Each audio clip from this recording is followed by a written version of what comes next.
Hey everyone, John here from Brewers, and I'm back with another beer from my cellar.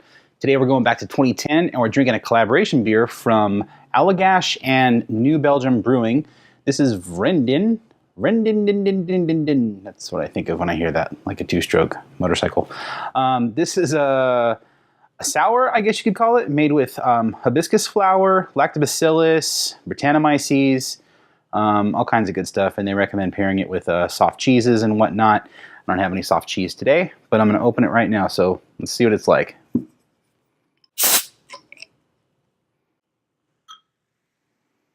Ooh. So when I first poured this, it poured out quite lively. It's not so bad now, but it's got a good amount of head on there. It's not surprising on one hand because it's a wild ale, it's a sour ale, it's made with Brettanomyces and lactobacillus, and that bacteria and yeast loves to just chew through sugar. It doesn't matter how complex it is. 9 times out of 10, it's going to chew through that sugar. New Belgium usually pasteurizes their beer, so it kind of kills anything that's happening as far as yeast consuming sugars go or bacteria consuming sugars. So I was kind of surprised by this. Maybe it's just carbonated that high. I don't know. There's a little bit of sediment at the bottom of the bottle. I don't think they bottle conditioned. Maybe this was bottle conditioned. I don't know. I guess I should have done my research. But let's see what it smells like. So right off the bat, you get a very light, tart aroma. I'm assuming that's coming from the lactobacillus. Not a whole lot of funk, really.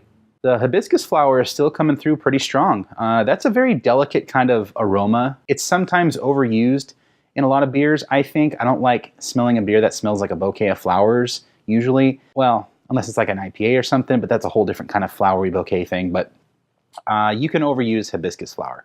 This is not the case with this beer. This has a light, refreshing, tart aroma. The hibiscus is right where it needs to be. Smells great. Let's see what it tastes like. Very prickly carbonation, although not as much as I expected from when I poured it initially. Again, the hibiscus is right there. It's very soft. That's the first impression I got from this. It's a prickly, carbonated beer, but it has a very soft mouthfeel. The Brett's actually coming through more than the lactobacillus, I think.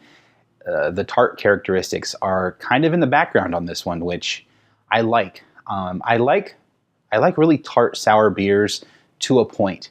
And that point is where I can't drink them anymore because they're too tart. This is not like that. This has a nice kick in the background of tartness, some funk up front, and then the flour just kind of mellows everything, covers everything like a frosting on a cake kind of thing.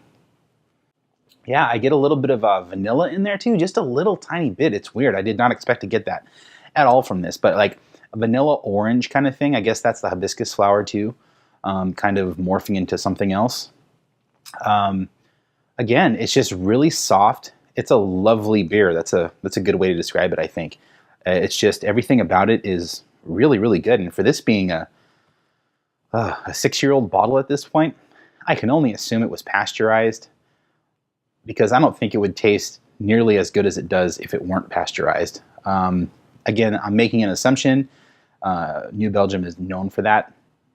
But this held up very well, which is awesome. I didn't expect that at all. I kind of bought this on a whim. I remember buying a few bottles back then. I had one, it was good, but the rest I just kind of forgot about and left in my cellar.